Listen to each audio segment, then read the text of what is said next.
Hello guys and welcome back to my channel. Today I'm very excited as I'm doing something new. Well, not really new. I kind of did this for Jurassic World Dominion, where I gave Jurassic World Dominion a review.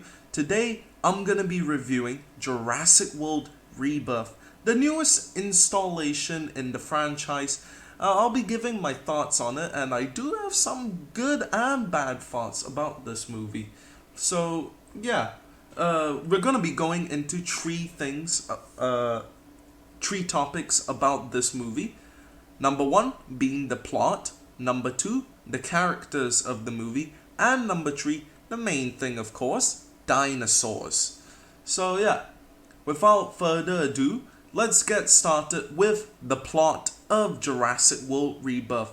However, big spoiler warning, I will be getting into spoilers, so if you haven't seen the film, go watch it first and then come back and watch this review, okay? Okay, so with that warning being done, let's get into the plot of the film.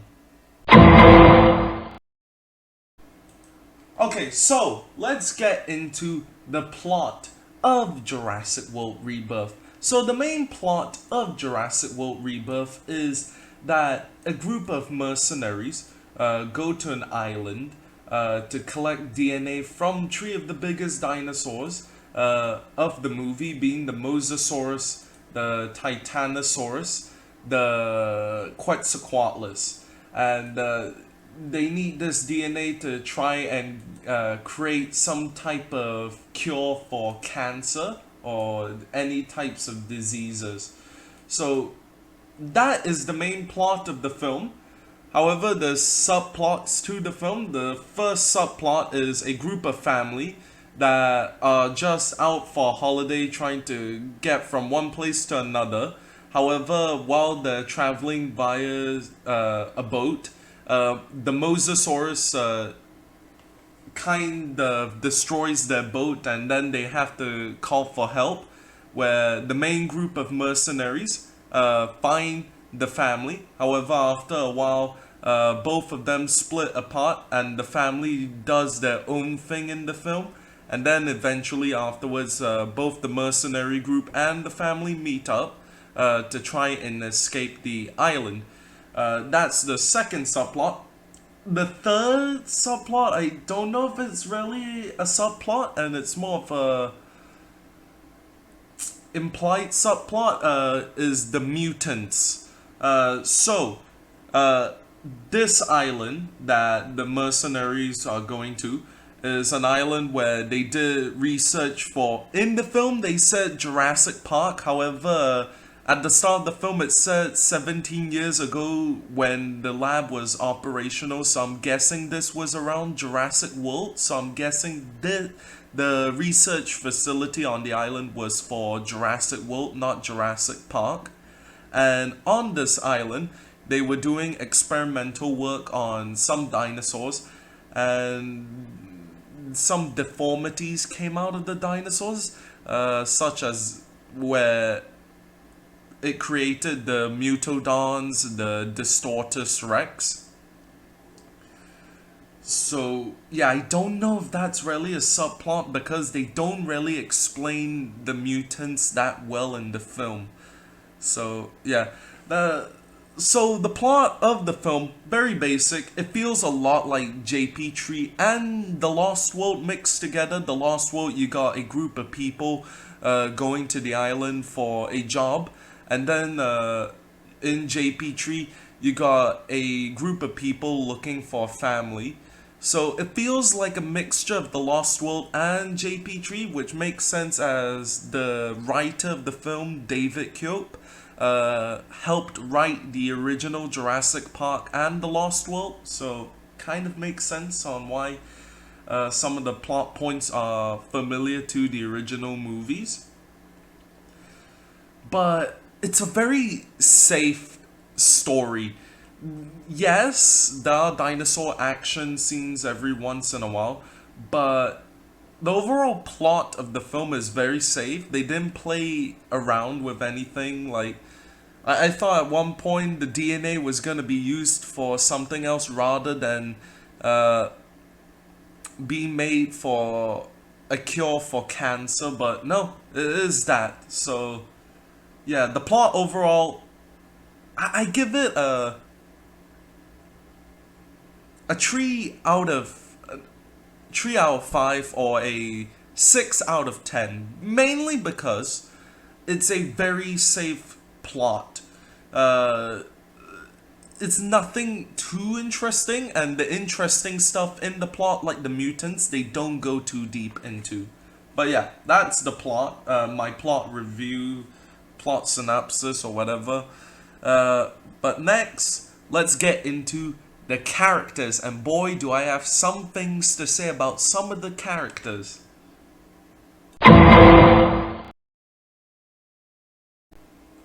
Okay, now the characters. I'm gonna go through each one of the characters individually, starting with Zora Bennett.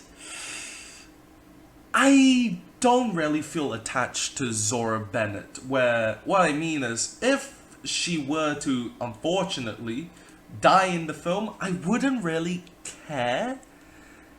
Uh, in the film, she is a mercenary. She works as a mercenary, where throughout the film they go through some of her backstory, being that in her last job she lost one of her friends or a co-worker, and that she's so invested in her work that she missed her own mother's funeral.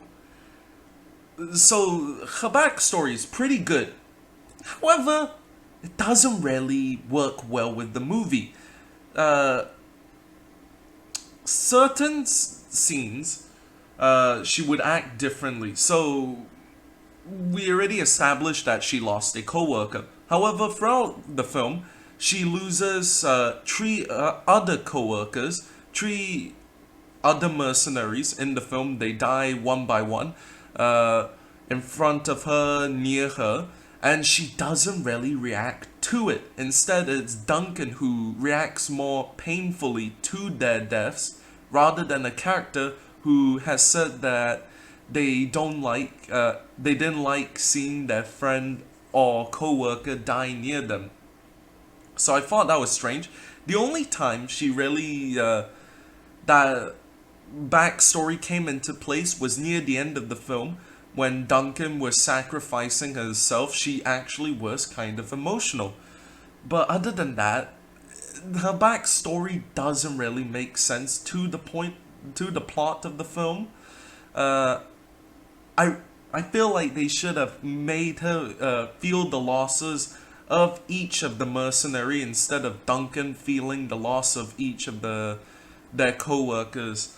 So yeah, it's just odd. The acting Scarlett Johansson does throughout the film is okay. Uh, she feels a lot. She feels a lot like Black Widow from Marvel, and yes, I know that's a character she plays in Marvel, but it just feels like Black Widow in the MCU. That's what I feel like her character is, and I don't mean that she's. Uh, I don't really mean that in a good way, as you kind of want a new, interesting character. But that's Zora Bennett. Next is Dr. Henry Loomis. I actually like Dr. Henry Loomis. Out of all the characters in the film, I like Dr. Henry Loomis the most. Dr. Henry Loomis to me is the film's Alan Grant and Ian Malcolm mixed together. You got him talking about dinosaurs and loving dinosaurs like Alan Grant in the first Jurassic Park film before uh, the Tyrannosaurus encounter. And then you got him making some of, I think, the best monologues in the entire franchise. Like Ian Malcolm making monologues in the franchise. The one monologue he gave about humans killing themselves off, humans destroying the earth, and humans might not live up to 1 million years, however, dinosaurs living up to 2 million years. that speech was, for some reasons, very thought provoking for me. And I thought that the actor Jonathan Bailey played Dr. Henry Loomis perfectly. I really loved the character. Not to mention, his backstory is also pretty interesting. He works as a museum, where he works at a museum where at the start of the film we see that the museum is shutting down because no one cares about dinosaurs. He cares about dinosaurs. Throughout the film, he said that it's a sin to kill a dinosaurs. You shouldn't kill dinosaurs. And then he also mentioned that he worked for Alan Grant in the past. So I like that. I feel like his character, not because of Alan Grant, not just because of the Alan Grant reference, but I feel like his character was one of the well made characters for the films. So yeah. Okay, next character, Duncan Kincaid. I think he's an okay character. I have the, I say he's about the same as Scarlett Johansson, Zora Bennett. So for Duncan Kincaid, he's played by Mahershala Ali. I don't know if I said his name wrongly. Sorry. Yeah, I don't really care for his character. Yes, he is the macho man of the group, and I do like that he cares for the family a lot because it goes to his backstory of his son dying, and so yeah, I do like that he's a very caring person to the family they come into contact with later on in the film. But other than that, he's not too interesting. His character is not so interesting. I don't, to the point where I don't really know what I can say about him. I mean, the sacrifice at the end, that was very nice of him to do. And I feel like that made me like his character a bit more. However, a bit more than Zora Bennett. However, other than that, his character is okay.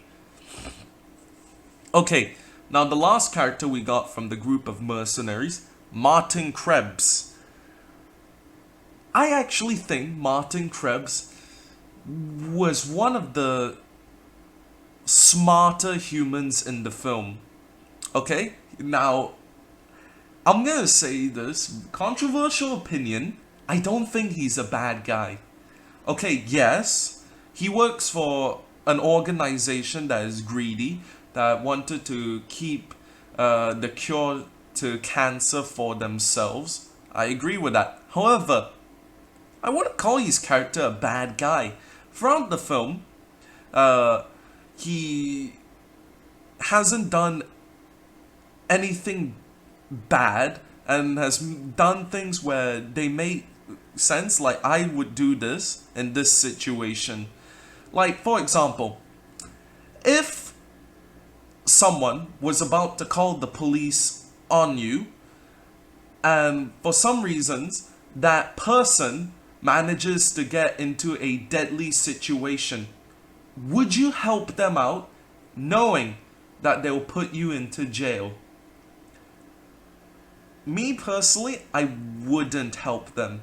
That's what Martin Krebs did. In the film, a girl was about to call for help. However, if that girl from the family called for help, that means the police would find out that they're doing an illegal operation, which means that they would all go to jail, which means the mission is a failure. So, to continue the mission, he decided to not save her when she slipped and fell and was gonna fall off the boat. So, I agree with his choice, where he left her to die. I think that was the smartest decision to move from a business standpoint. From an ethical standpoint, that was a bad thing to do. So yeah. But yeah, his character was interesting in the way where he's not a traditional villain.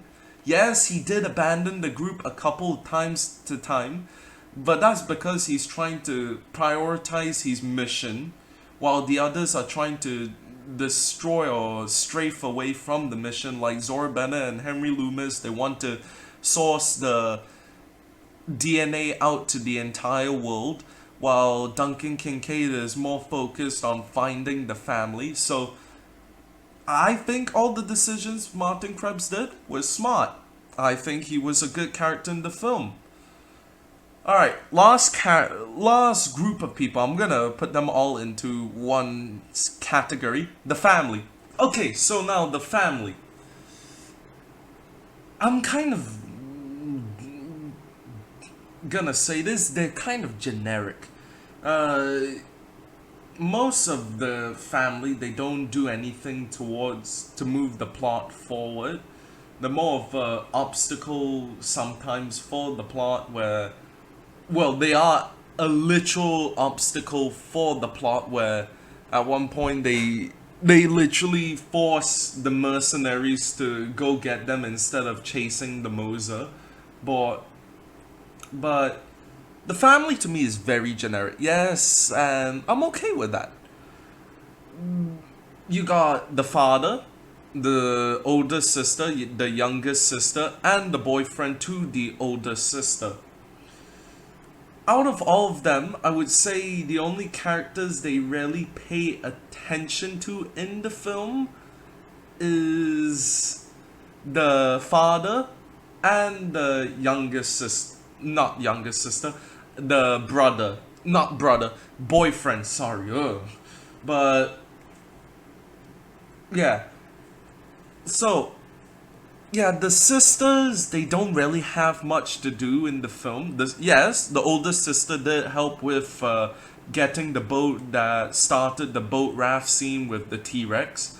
And the the daughter does have something in the film, where in the film, she saw a person die to a Spinosaurus right in front of her eyes, and through that, you can see that she is shocked. She is stunned. She won't talk to anyone at all.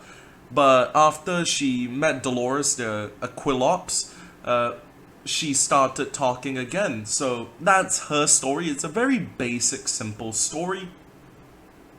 As I said, older sister has nothing. The boyfriend. The boyfriend has a semi-interesting story. The boyfriend is trying to act like an asshole throughout the first half of the film because he wants his girlfriend to, the older sister, to break up with him. However, throughout the film, he actually is a good boy. You can see that he's a good boyfriend and doing stuff like jumping in the ocean to save her, and stuff like that was quite good. However, they didn't really do much on him. And then, last but not least, the father. The father was decent. He wanted to go on this boat journey because he has to say goodbye to his daughter, as the older daughter is going to university. I think university at least. And yeah, so he wanted to do this boat journey, and throughout the film you can tell that he cares about his family and that he wants to take the best care of them. But other than that, that's it really. So yeah, overall, all the characters put together, what would I give the characters out of 10? Altogether, I give the characters a 5 out of 10. I only really like 2 characters, being Dr. Henry Loomis and Martin Krebs. But other than that, the humans are okay. They're okay. Okay, you know what? I'm gonna give the humans a 6 out of 10. Because I don't have any issues with any of the humans. The humans are alright, but nothing too special. So yeah, humans, I give them 6 out of 10. Okay, now we're in the part of the review most of you are probably waiting for, Dinosaurs. First of all, I would like to say, I feel like this Jurassic film has a very slow start to it, where in the first 30 minutes you get dinosaur shots in the background there and there. However, the first dinosaur set piece is like 40 minutes within the film, and not gonna lie, that's quite a bad decision for Universal to make, knowing that this film is 2 hours long. We're all there to see Dino Mayhem. So yeah. However, having said that, I think the dinosaur action in this film is some of the best in the franchise. The dinosaurs. Okay, first of all, before going into dino action, I'd like to say I think this is the first Jurassic World film where most of the dinosaurs, other than the mutants, feel like animals, really. I mean, we get scenes of the dinosaurs not caring about the humans. We see scenes of the dinosaurs sleeping, waking up, the dinosaurs' hunting habits, the dinosaurs playing with their foods, dinosaurs protecting their nests. I just love the way that this film makes them feel like animals. It's a very strange feeling, yeah. Now, dinosaur action. We got about four dinosaur action sequences in the film. The first one being the Spinosaurus Mosasaurus scene. We got the T-Rex Raph scene, and we got the Mutodon scene at the gas station, and the last one we got is the Distortus Rex at the port scene. Well, the port scene. Out of all of these action sequences, I'm gonna rank them. I would put it T-Rex Raph scene, Distortus Rex, Mutodon, and unfortunately Spinosaurus. So let me get into why I put them like that. First of all, T-Rex. That scene put the fear that the T-Rex had in the very original Jurassic Park back into the franchise. I think that T-Rex scene was tense, something out of a horror film. And for some reasons, that T-Rex looks very big for some reason. But yeah, the T-Rex scene, magnificent. I love how it started, where it started with the T-Rex being asleep, it waking up, then the T-Rex going on its like a morning walk where it's drinking water, then just barking at a pteranodon. Then it goes into full demon mode when it sees the humans and goes straight for them. That whole scene was very tense. Even though you know what's gonna happen, the humans are obviously not gonna die in that scene. The T-Rex scene with the music, the soundtrack that was playing in the background, mwah, beautiful. It was beautiful. Overall, that scene, I give it a 8 out of 10. It was very good. Next, the Distortus Rex scenes. Now, the Distortus Rex scenes, I kind of broke it up into two. We got the start of the film and the end of the film. The Distortus Rex, I am quite sad that we didn't get to see it very long. I would have loved them to explain what the Distortus Rex is really, but they don't really get into that deep. I'll go into it in lore section later. But the Distortus Rex is very interesting, and I would say is quite scary. Yeah, the Distortus Rex. Alright, so what can I say about the Distortus Rex? First of all, I don't know why, but the way it moves in the film, there was one scene where the humans were about to get out of sewers to the port. The way, and then the Distortus Rex comes down from some trees or something like that. The way it moves is very weird. And I like that. I like that they're playing into the weird nature of the Distortus Rex. And I hope they do explain it more in the future. I hope the Distortus returns. Because the Distortus Rex doesn't die at the end of the film. It's like the Spinosaurus at JP3, where it doesn't die at the end of the film. Yeah, so I think the Distortus Rex could make a very interesting dinosaur if this is a setup. I know in the original script, the original plan was for another T-Rex, which is why probably Mattel made two T-Rex toys, one gray and one being based off the Ralph scene. Was gonna fight the Distortus Rex, and the T-Rex was gonna kill the Distortus. I think that was a bad decision because it doesn't make sense for a T-Rex to kill that thing at all. So I think it was good that they didn't go with a fight scene at the end of the film. But I hope this is a setup for the next film where the Distortus Rex will play a more prominent role. And yeah, I'm excited to see what they do with the Distortus Rex. Not to mention, he has one of the coolest kills, human kills in the entire franchise. And the most graphic one. The Distortus Rex kills Martin Krebs by grabbing him and then literally chomping the top half of his body off, and you can see the Distortus Rex actually pull the body apart. Obviously, you can't see any blood. However, you can see later on Martin Krebs' hand lands on the floor. So I think that kill was brilliant. So yeah, the Distortus Rex scene was pretty good. It was very well made. The next scene, the Mutodons. Okay, first of all, the Mutodons, terrifying.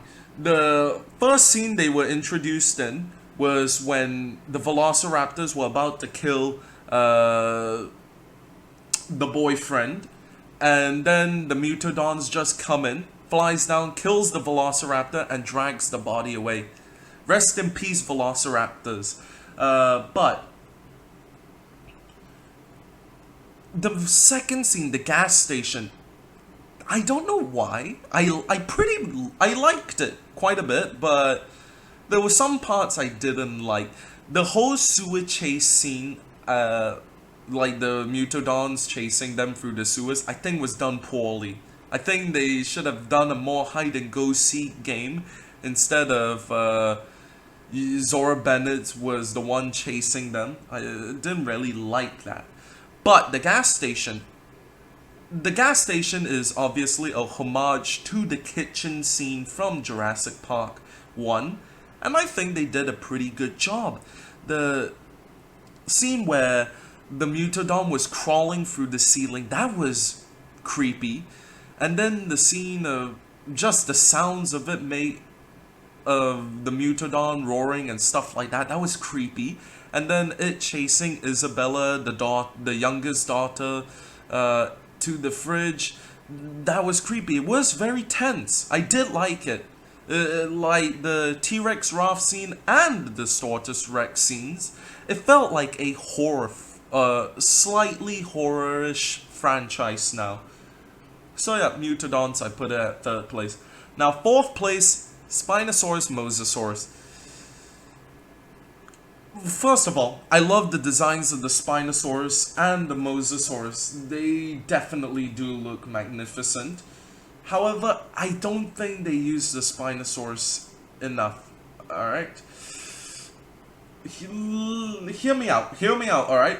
We've been waiting since 2001 for the Spinosaurus. We got it back in Camp Cretaceous, was disrespected. I would say it slightly makes the Spinosaurus good again, but not really. It's just a bit. Because The Spinosaurus in the film only has about 2 scenes at the start with the Mosasaurus where you see it swimming around the boat causing mayhem on the boat, which was nice. However, you don't really get to see many full body shots of the Spinosaurus. I wish they showed more shots of the Spinosaurus's full body. And the Bobby Atwater kill was good. I like that. That was pretty good. And Bobby Atwater holding all might of God while the Spinosaurus was dragging him. That was cool. However, the second kill, that girl, I forgot what that lady, the late female mercenary's name was. I didn't like it, mainly because it was a back shot where they showed some rubbles, and then you see the Spinosaurus sail come up, and like it's inferred that it eats the human. I would have liked if it showed the Spinosaurus's head actually coming in for the kill, but they didn't. So my main nitpick with the Spinosaurus is that one scene. And then with the Mosasaurus, it's cool, but I don't really feel any fear from the Mosasaurus. It doesn't kill anyone. It's mainly acting like an animal, where it's just trying to protect its territory and not really kill anyone. So yeah. So those are all the carnivore action sequences. However, we got one more action sequence, Quetzalcoatlus. I think it was pretty well done. The action sequence for the dino, Quetzalcoatlus, was pretty well done. However, throughout the entire action sequence, it didn't really fly that much. For a flying dinosaur, you would think it would fly more. Especially when it was chasing the clerk on the mountain, when he was climbing up the wall, and the Quetzalcoatlus was doing the same thing, it was climbing the wall. Wouldn't it make more sense for the Quetzalcoatlus to fly to the top and just wait for that French guy at the top or whatever? But yeah, that's minor nitpick. I did wish it was flying a bit. But the kill it has with Declare or the clerk or whatever that French guy's name is, was another very graphic kill scene in my opinion, where we see the Quetzal swallow the human whole. As it's swallowing it whole, you can see like a couple of throat bumps, like the human going down the throat, and I thought that was pretty good. Oh, that tickled my fancies, yes. But yeah, so all the action sequences, I think, were pretty darn good.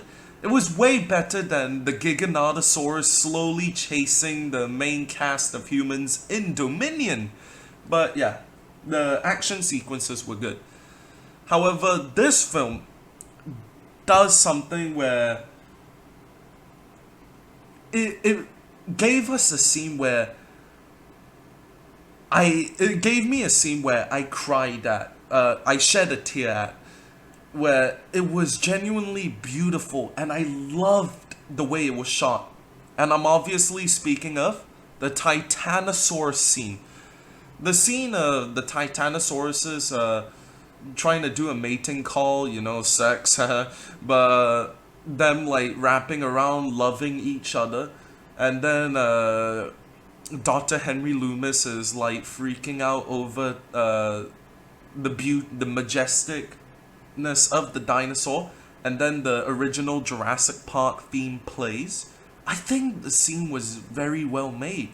Like, the scale of the dinosaur, everything about it, the way the dinosaurs looked, the way they moved, the way the sounds they made, everything was just, for some reasons, a very emotional scene for me. Where it's obviously not as great as the one from Jurassic Park, but I feel like this franchise, for a long time, didn't really understand dinosaurs, where they are beautiful but terrifying. But this film finally brought that back, where you get a lot of scenes of the dinosaurs being terrifying and horrifying, but you get scenes where the dinosaurs are majestic beasts.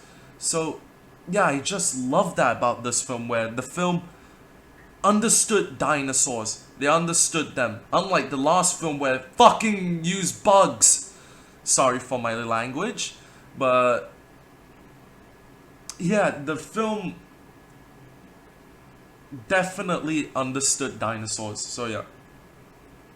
So overall, for dinosaurs, I would give it a definite 9 out of 10. The only things I would have changed were some of the choices, like the Mutodons. I wish they made them more scarier, and the Spinosaurus with some shots. However, we're still on the topic of dinosaurs. What dinosaurs showed up in the films? Now, everyone knows the Quetzalcoatlus, Spinosaurus, Titanosaurus, T-Rex, Mosasaurus, Distortus Rex, Mutodon showed up. However, this film does what Marvel does nowadays, and has cameos, like recent Marvel films. So yeah, there's a lot of cameos in this film, but instead of human characters, they're dinosaurs. And I think they were pretty interesting cameos. The first cameo we got was two new aquatic dinosaurs. The first one was the head of a Dunkleosteus, and that was pretty cool to see. However, it was kind of sad to see it dead. The second one we saw was the jaw of the Megalodon, and that was pretty sick to see also. Then after that, we actually got a reference to an old dinosaur, I don't know what's really, because it was cut from the Lost World. We got a baby Geosternbergia, and that was pretty nice to see. It was in a cage near the start of the film. So yeah, then we get onto the main island, where on the main island we actually get a few confusing cameos. So the first cameo that we see was like a small eel, snake-like creature swimming in the pond. I don't know if it's an eel. It would be boring if it was an eel. However, people online are saying that it was a baby Titanoboa. So that was interesting if it was. The second cameo we got, I don't know which it is, but we got an amphibian shown in the film at 2 different points. Now, if I'm correct, I'm hoping I am, the amphibian can be either I have quite a few ideas of what the amphibian was, but first, my thought, and one of my friends who saw the film thought it was a Coolosuchus. However, another one of my friends pointed out that it could be Perdipus lux. Well, without the lux. Yeah, this creature. Or it could be a labyrinthodon. Yeah, this thing. Or, last one but not least, is Diplocalus. So, if you know which amphibian it was, please comment down below. So yeah, it was very cool to see the first amphibians in a Jurassic franchise film. The next one we got was the Velociraptor, where I already explained the Velociraptor died like a bitch. However, the Velociraptor, that scene wasn't the original plans for the Velociraptor. The original plans was the Velociraptor to show up at the gas station when the power turns on. The Velociraptors come out, attack the main humans, then the Mutodons come in and kill the Velociraptors. And I wish they went with that route, however, it is what it is. But yeah. We got the Velociraptor, and unfortunately they're based on the JP tree designs, so very sad that we didn't get to see it again. But the next one we got cameo to was during the T-Rex river raft scene, which was just a regular pteranodon. But we also got the return of the Dilophosaurus, which a lot of people thought that there was going to be an actual scene with the Dilophosaurus. However, he's just there for 2 seconds to come in. When the T-Rex comes in, he runs away. So yeah. At least it's not Jurassic World Dominion where Owen Grady grabbed the Dilophosaurus by the throat. So yeah, that's good. Yeah, but the next cameo I think we got was, oh yeah, we got a dead Parasaurolophus around the T-Rex scene, and then we also got near the end of the film a Ankylosaurus. So yeah. But any other new dinosaurs? Oh yeah, there's one more. So this actually got me by surprise because there wasn't any news about this. But the one dinosaur that showed up, let me see if I can find it in Jurassic World the game. Yeah. It was, yeah, a Norognathus. A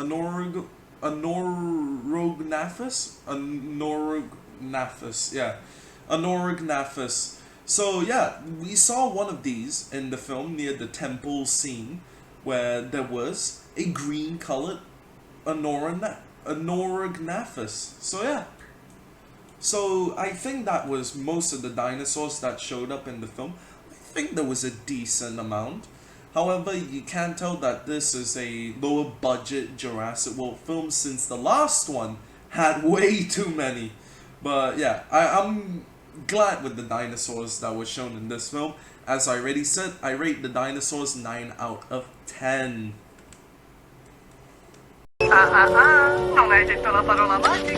So, we're at the end of the review. So, what do I would I overall give Jurassic World Rebirth? First of all, as I already said, the plot was very basic, very bare bones. It was very simple.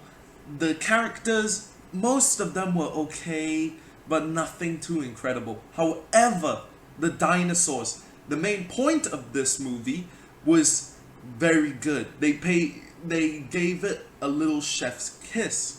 It was very good. Do I think this saved the entire franchise? No, by far no. The franchise is in an okay place at the moment, I would say. Jurassic World Dominion killed the franchise, and like the title of Jurassic World Rebirth says, this is a rebirth of the franchise. Like, I wouldn't say. Okay, so basically Dominion is like when a person flatlines. However, Jurassic World Rebirth is when that person gets a pulse all of a sudden. They aren't confirmed to be 100% alive, but there is a pulse, so that's good news. So, yeah. Overall, I would give Jurassic World Rebirth out of 10 a 7.5 out of 10. The dinosaurs are mainly carrying this film, and that's why it bumped it up from around a 6 to a 7.5. But yeah, tell me what you thought about this film. Tell me if you enjoyed it or if you hated it, what parts you love, what parts you hated. But overall, I think the franchise is in a decent place. I think we might get another one. Please, if they do, please explain the Distortus Rex and the mutations more. But yeah, at the end of the day, it was a pretty good film. I had fun with it. So that's the end of the video. If you enjoyed it, please subscribe or like the video. If you didn't like this video, please comment down in the comment section down below how I can improve upon my reviews. But yeah, until next time, have a good day, good night, goodbye, whatever, and bye bye for now.